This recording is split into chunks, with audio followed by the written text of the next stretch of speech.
Today we shall discuss about what are the sources of Indian history. In this class we shall discuss about what are the sources of Indian history.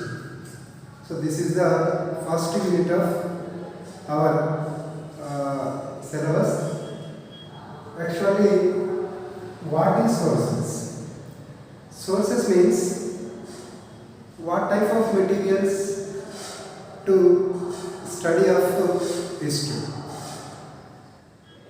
What type of materials are used to the study of history is called the sources of history. Here, what is sources of Indian history? What type of materials are useful to the study of Indian history is called the sources of Indian history. Here, so many sources are available to the study of our country. Just like mainly generally, the sources of Indian histories can be divided into two types. One is archaeological sources and second one is literary sources. One is archaeological sources, second one is literary sources. In this class we shall discuss about only what are archaeological sources. What is meant by archaeological sources? Archaeological sources are the most useful to the study of past period. Archaeological sources are most useful to the study of past period, especially pre and proto-historical period can be understood or studied by the archaeological sources. The archaeological sources are available by explorations and excavations. Explorations and excavations. The result of explorations and excavations, so many sources are available, that is called archaeological sources. The archaeological sources can be explored excavations by ASI. What is ASI? ASI means Archaeological Survey of India. Archaeological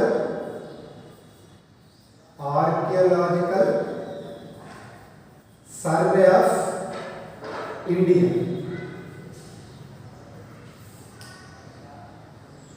The Archaeological Survey of India can be established in the year of 1861. Which year? 1861 by Alexander Cunningham, who is established Archaeological Survey of India. Alexander Cunningham. Which year? 1861.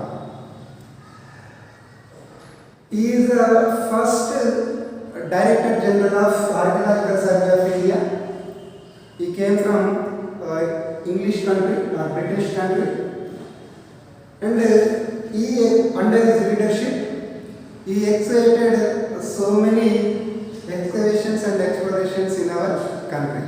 As a result, so many archaeological sources are excavations by this institution.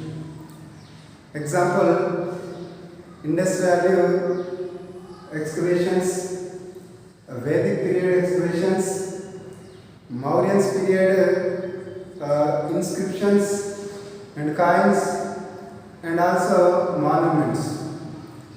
These type of sources most useful to the study of Indian history.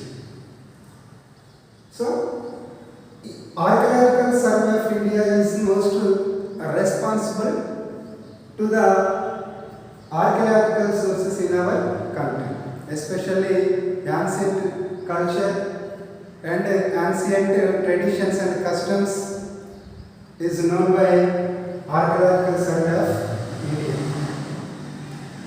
So, archaeological sources can be divided into three categories. Once again, archaeological sources can be divided into three types. One is material remains, monuments, sculpture, and painting. These type of sources included in archaeological sources. What is the material remains? Material remains is found in example like skeletons and tombs, ruins of buildings and pottery and weapons, tools. Skeletons, it means Manava Murtadeha, skeletons. Tombs, tombs means Samadhi. Ruins of buildings, Shidilavasala Cherina Kattada. Pottery, weapons, what type of ancient people used tools in their daily life is called weapons. So weapons are also most useful to the study of ancient Indian history. And what is monuments? Monuments are found in temples, stupas, forts and monasteries and palaces. These monuments can be found in various type of religious buildings and holy places. In our country, from the ancient period, so many religions are existence in our country. For example, from the ancient period, Hindu religion are the most popular religion followed by the people. Nowadays also, 80% of the people should be followed Hindu culture and Hindu traditions in our country. So, temples are the holy places of their culture, and stupas. Stupas are the most holy places to the Buddhist religion. Who established Buddhism? Gautam Buddha was founded Buddhism. So, stupas are the most holy places of Buddhist monasteries. Like forts. Forts means quarter. So, kings are ruled their region. They were built so many type of forts in contemporary period. Forts are constructed by rocks in our country. So these are the most popular monument in those days. And monasteries also most useful to the study of ancient history. And palaces means shelter of kings and their family. So these type of monuments are most useful to the study of history. And sculpture. Sculpture means Shilpa. From the industrial time period to up to today, so many type of sculpture was founded and so many type of sculptures are constructed by the contemporary period. For example, Indus Valley people also followed a special culture, and they were constructed so many type of shilpas. And during the time of Mauryan period, they were also followed a special specific culture, and Guptas, Pallavas, Cholas. These type of sculpture should be known of their social and economic conditions of during particularly contemporary period. And paintings. Paintings also most useful to the study of ancient Indian history. For example, here wall paintings, miniature paintings, and canvas paintings. Wall paintings we can find in Ajanta and Ellora caves. So these paintings also denotes about their culture, about their traditions, particularly traditions to the people, denotes about the traditions of particular contemporary period. So these are the first archaeological sources. And what is second part of archaeological sources? Epigraphies or inscriptions. What is mean by epigraphy? Epigraphy is nothing but the study of inscriptions. The study of inscriptions is called epigraphy. So kings, in those days, kings ordered their monarchies. So it was founded and published by shown in inscriptions. Mostly inscriptions are found in rocks, walls, and copper plate metals. So, example, so many type of inscriptions are excavated in our various country, in various period. For example, Ashoka inscriptions are the most and first popular inscriptions in our country. Ashoka inscriptions are founded in rocks, and during the period of Guptas, Gupta inscriptions are also most useful to the study of ancient Indian history, and also Kakatiya inscriptions. Kakatiya inscriptions are most useful to the study of Deccan or Deccan southern part of India. So many type of inscriptions are available in various periods of particular contemporary period. And third is numismatics. What is numismatics? The study of coins is called numismatics. The study of coins is called numismatics. Coins are also most useful to the study of Indian history. Why? Because so many rulers are issued so many type of coins. These coins are made by gold, silver, and copper. So these kinds denotes about their economic status. These kinds also denotes about their economic stability. So these are the most important archaeological sources of Indian history. Tomorrow we shall discuss about the second part of Indian sources is literary sources. Tomorrow we shall discuss about the literary sources. Okay? Until then, bye. Today we shall discuss about the sources of Indian history. In previous video we shall discuss about same in the subtopic the types of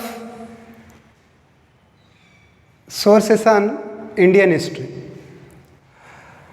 What type of sources are to useful to the study of Indian history and to write the Indian history.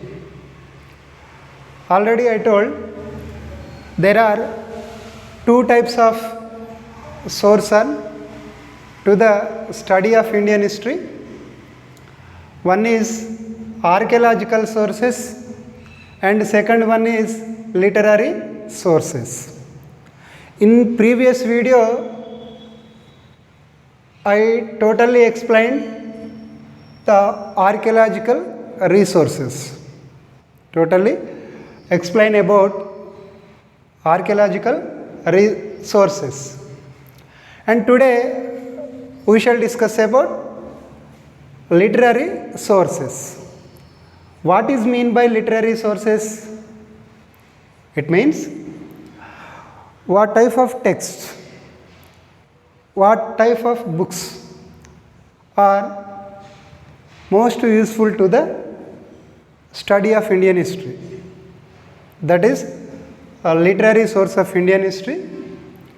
In this video, I shall explain clearly the literary sources. The literary sources of Indian history can be divided into two categories.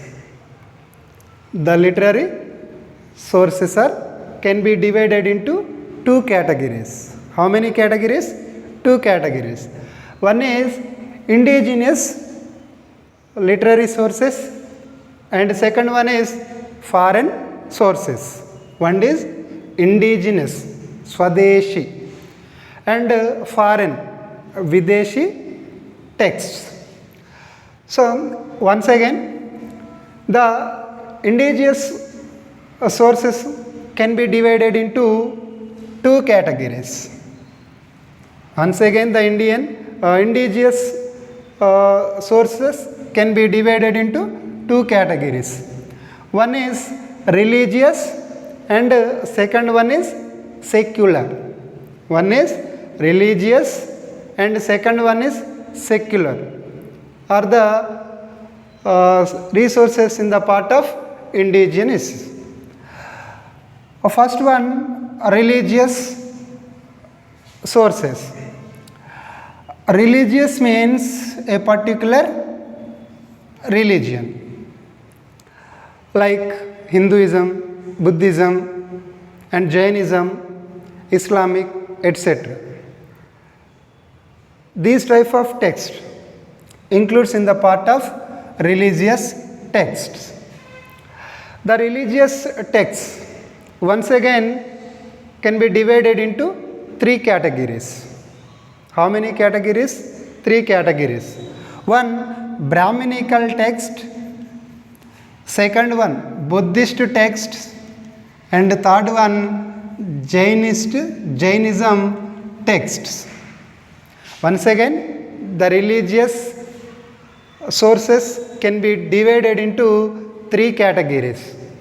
One is Brahminical texts, second one is Buddhist texts, and third one Jain texts. First, I shall talk about the Brahminical texts. What is Brahminical text? Brahminical texts are written by Brahmins or Purohits. The Brahminical texts are most useful to the study of ancient Indian history. Okay? These Brahminical texts are written by Aryans. That's why the Brahminical texts also known as Aryans literature.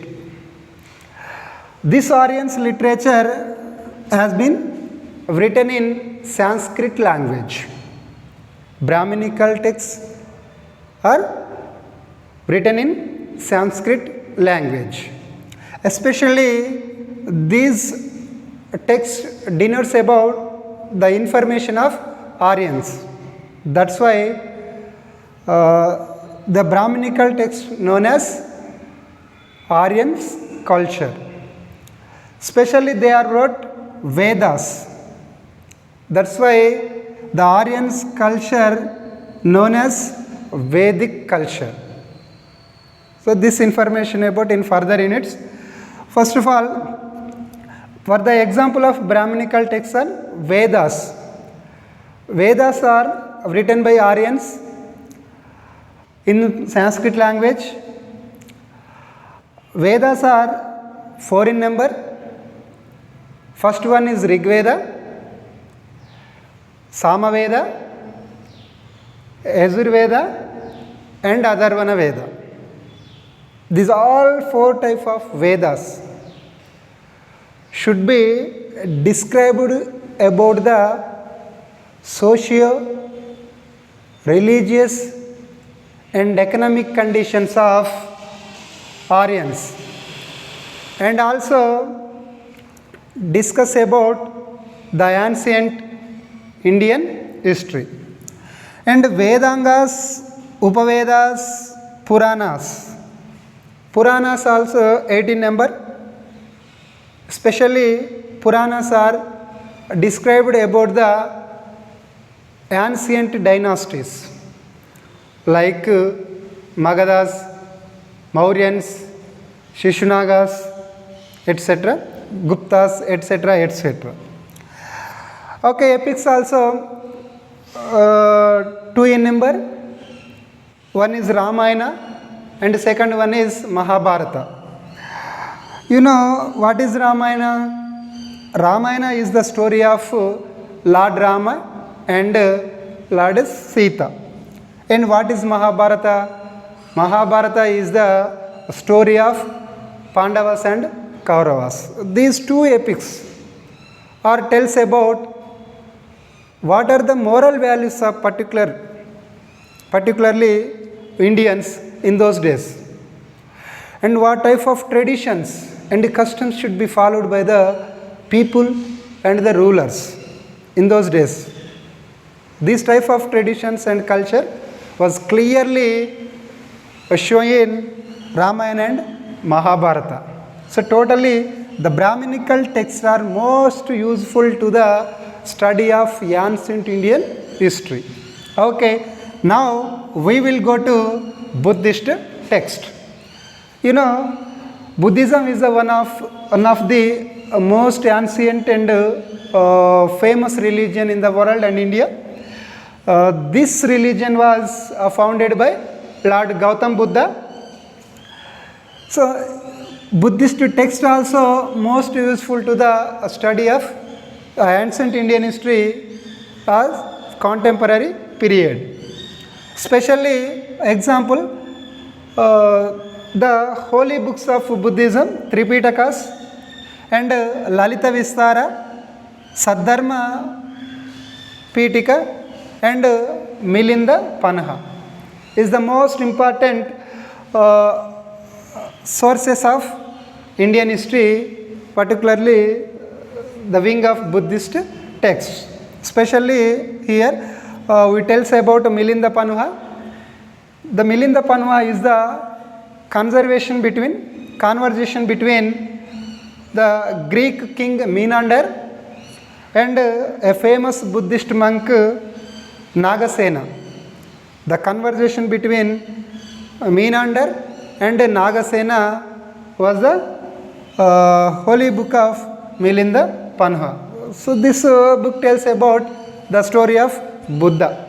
Okay, and next Jain text. Jainism also one of the most ancient religion in the world in India. This religion also most contribution to the Indian culture.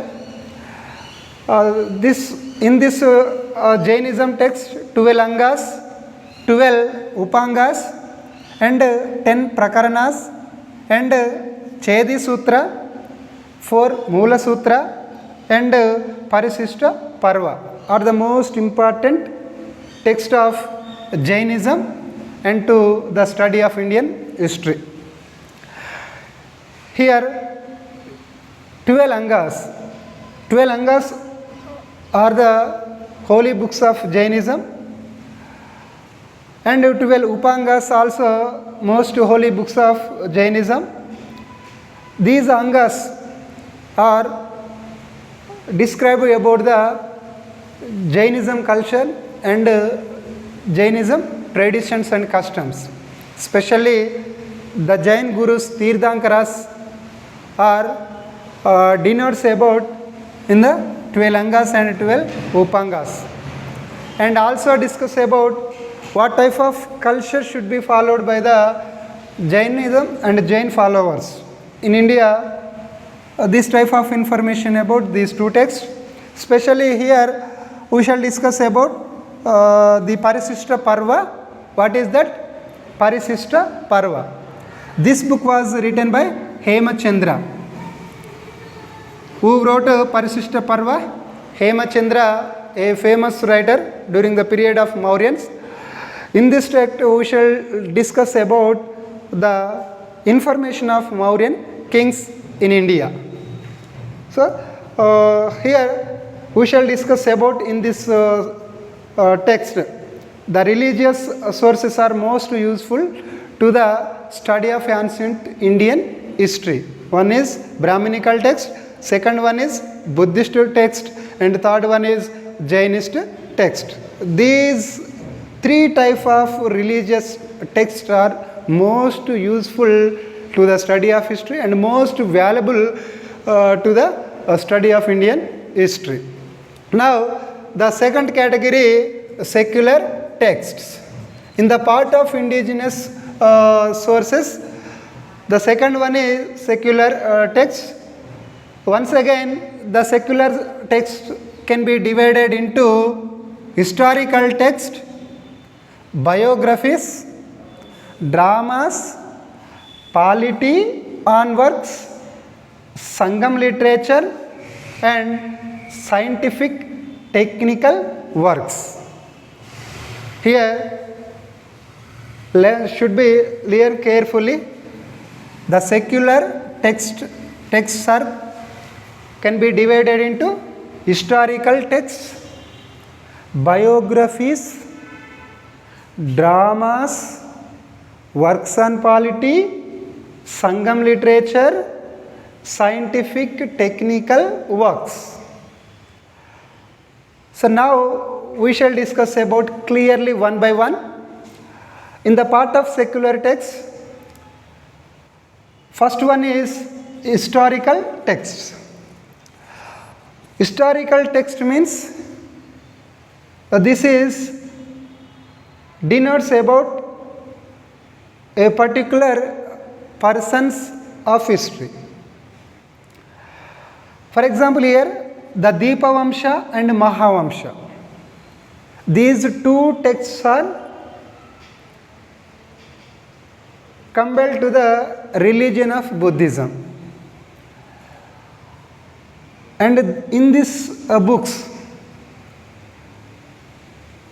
denotes about the story of Lord Buddha.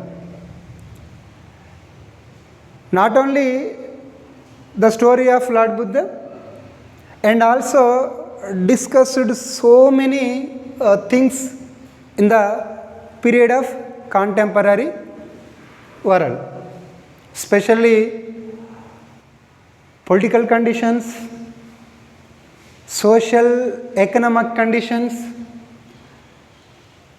and religious conditions or contemporary period should be written in Deepavamsham and Mahavamsham. And next, Ardhashastra. Ardhashastra is written by Chanakya. You know Chanakya, also known as Kautilya. In this text, Kautilya wrote so many things on the system of administration. How the ruler ruled their people. How the ruler expansion of their kingdom. These type of principles can be explained in the text on Ardhashastra. Nowadays also, a number of politicians or political leaders should be read this book. And next another one is Raja Tarangini. This book was written by Kalhana. Who wrote Raja Tarangini? Kalhana. Kalhana's Raja Tarangini described about the story of Kashmir kings. In this book, he described about the kingdoms of Kashmir kings. That's why we can denote about a particular contemporary history, especially Kashmir history, by this book. And the second one is biographies. Biographies are nothing but life stories. Biography is also most important or most useful to the study of our Indian history. For example, here I mentioned some biographies here. One is Buddha Charitra, and the second one is Harsha Charitra, and third one is Vikramanka Deva Charitra, and Prithviraj Raso. Buddha Charitra was written by Ashwagosha. In this book he wrote the stories of Lord Buddha, and Harsha Charitra also denotes about the ruler of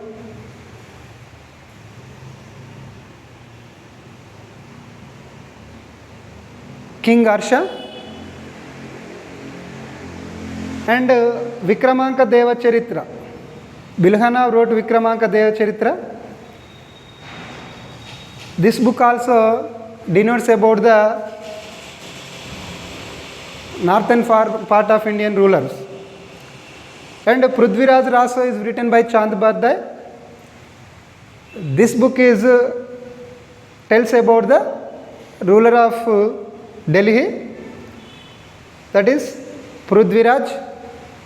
So how the ruler is came to existence, how to fall. This type of valuable information denotes in this biographies. And the third one is dramas. In those days, some poets and scholars are patronized by the rulers. That who were patronized by the rulers, they wrote some texts. The scholars and poets wrote so many texts. In that, here mentioned some popular scholars, poets of ancient Indian history, that is Kalidasa, Vishaka, and Sudraka. These three fellows are most popular poets in the ancient Indian history. Those who are writing their dramas, they were discussed so many contemporary issues. One part in the drama, they wrote a specific feature of story, real theme of that drama, and another part, they wrote the customs, traditions of the contemporary period of the people. So that's why we can denote so much information in these dramas. In works on polity, in this text, here also I can discuss it. The Ardhashastras, Kautilya wrote Ardhashastra. This is a political work. In this text, he wrote so many political principles. And next, Sangam literature. Sangam literature was created by Tamil poets. This is most important, very short answer question in the annual examination point of view.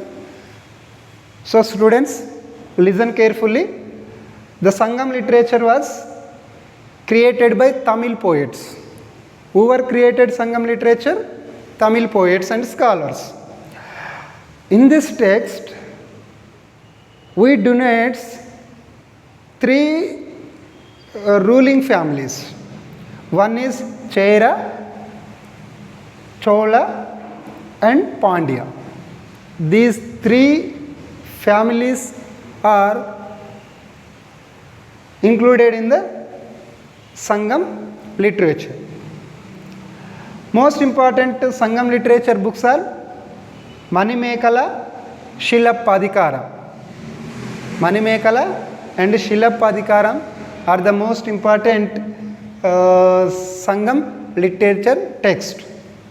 So this Sangam literature is denotes about especially ancient South Indian kingdom, ancient South Indian tradition and culture.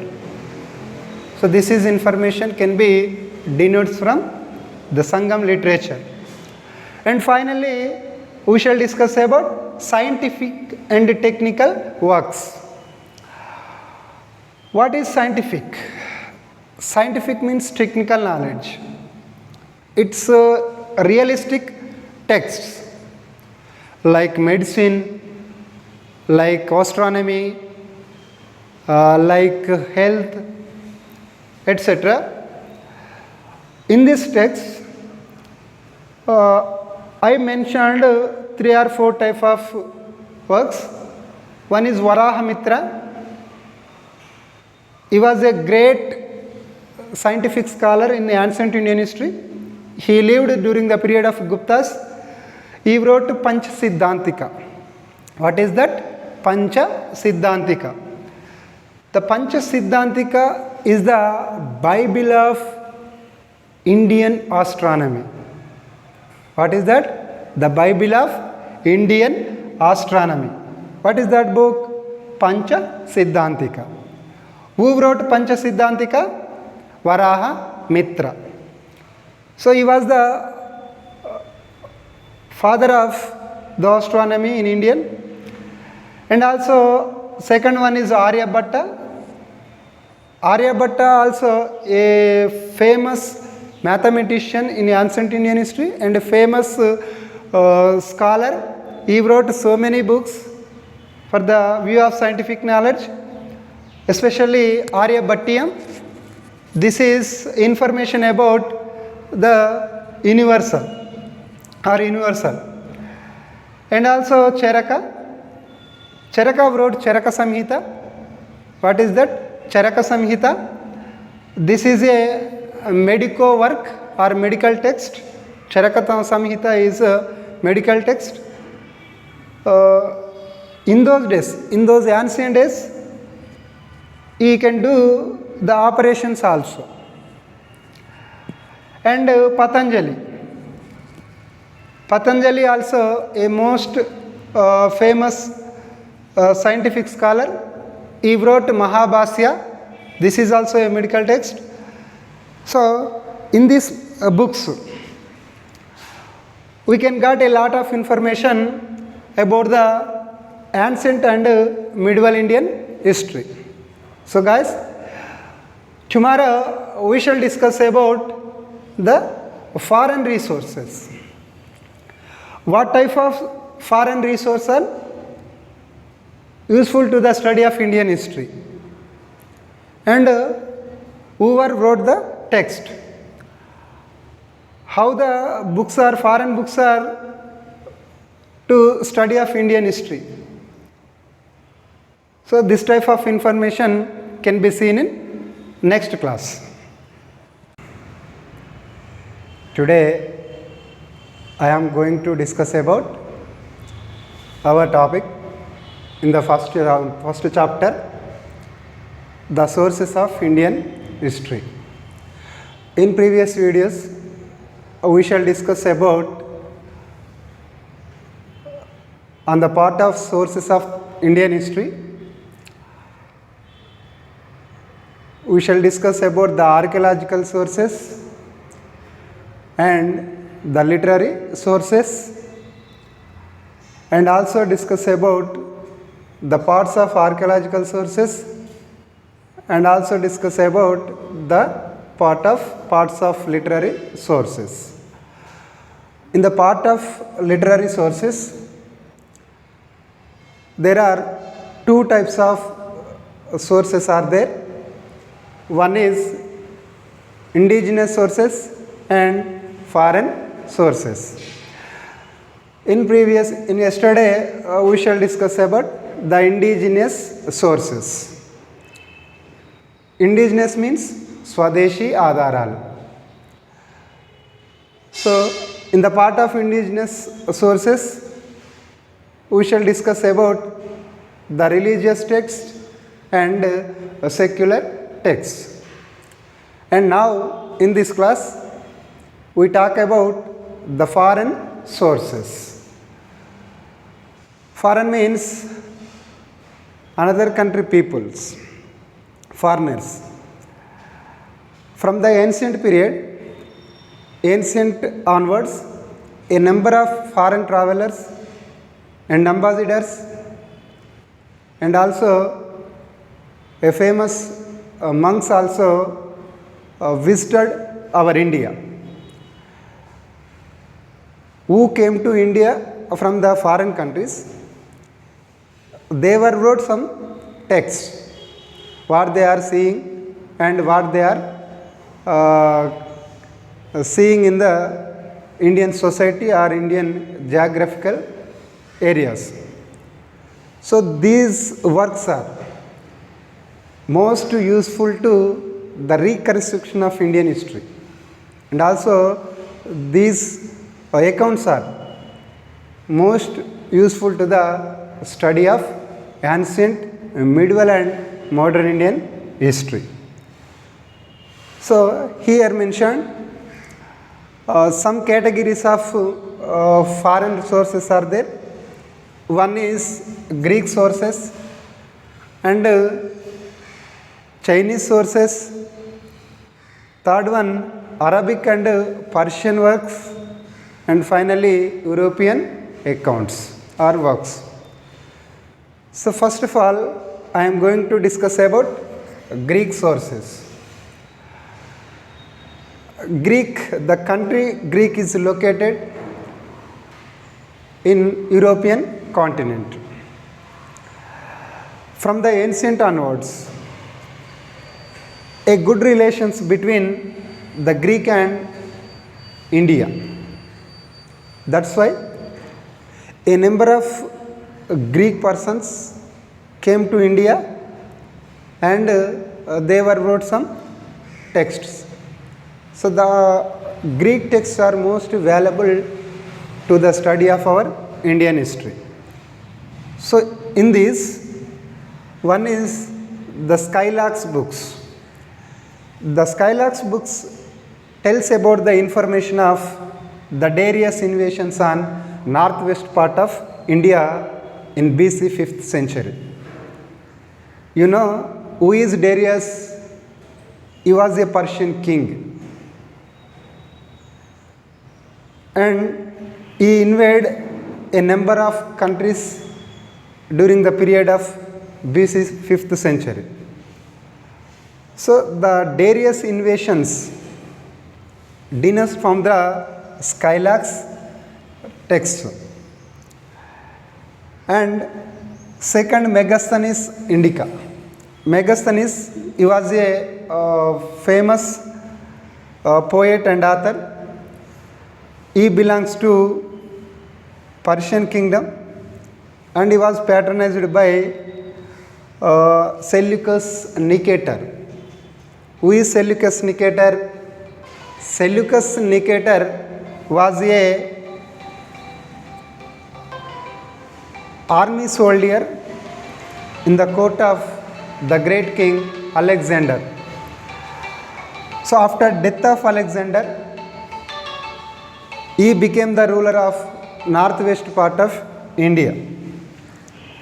He was contemporary to the Maurya Chandragupta.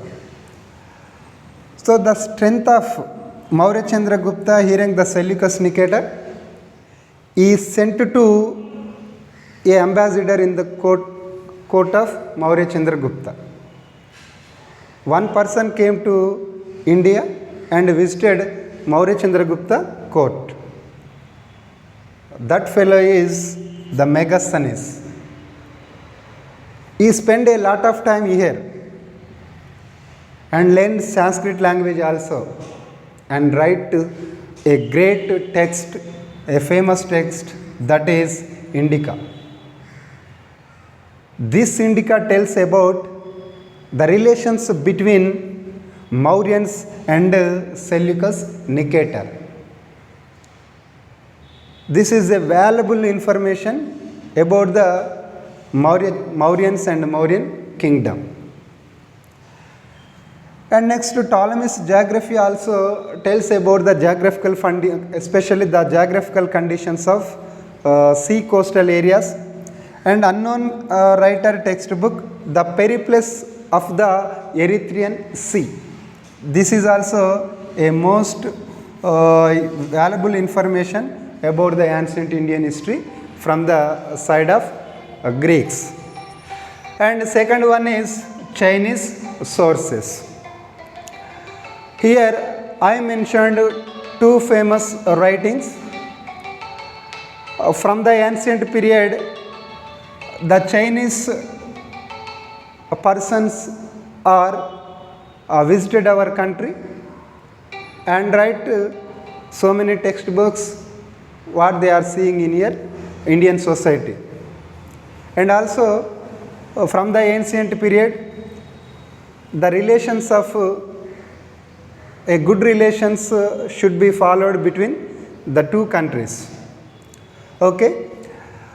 Here I mentioned two texts. One is Pahian's Fo Ko Ku and Huansang's Si Yu Ki. Fahian, he was a famous traveler from the side of Chinese country, and he wrote a text Fo Ko Ki. It is mentioned about the history of BC 5th century. He visited India in BC 5th century, and in this text he mentioned what type of social, economic and religious conditions are in Indian society. So that is Fahian's Fokoku, and the second one is Huansang. He was a famous Buddhist monk in the view of Chinese country, and he visited our country in BC 7th century, and he wrote a famous text, that is Si Yu Ki. So in this book he discussed so many situations and conditions in contemporary period of India, especially how to decline Guptas and how to emerge Harshavardhana. Especially Huansang text mentioned about the king of Harshavardhana and how to Buddhism religion spread into India and throughout world. It is also mentioned in this book, and also discuss about particularly the social, economic and religious conditions during the contemporary period. And third, Arabic and Persian works. From the 7th century AD onwards, a number of Arabic and Persian travelers, traders came to our country and write so many texts. These texts are a valuable information denotes about our country. They are here mentioned some of most important textbooks and their authors. One is Al-Biruni, Ibn Battuta, Barauni, Amir Khusru, Isami and Siraj. Al-Biruni. He was patronized by Muhammad Ghazni. When the Ghazni invaded our country, he came to with him and wrote a textbook, famous textbook, that is Kitabul Hind. What is that? Kitabul Hind. In this text, he mentioned about the invasions of Ghazni and also discuss about what type of economic conditions are in here or in this country, also denotes about this book. And Ibn Battuta. Ibn Battuta was contemporary to the Delhi Sultanate period. He wrote about Rehla, Kitabul Rehla. In this book, he mentioned all type of political, social and economic conditions during the time of Delhi Sultanates. And next one, Barauni. Barauni also living during the time of Delhi Sultans, especially Tughlaq period. He wrote a famous text, that is Tarikh-i-Firoz Shahi. It is the history of Firoz Shahi, Tughlaq. In this book he mentioned about the family of Tughlaqs. And Amir Khusru. Amir Khusru was the contemporary of Alauddin Khilji.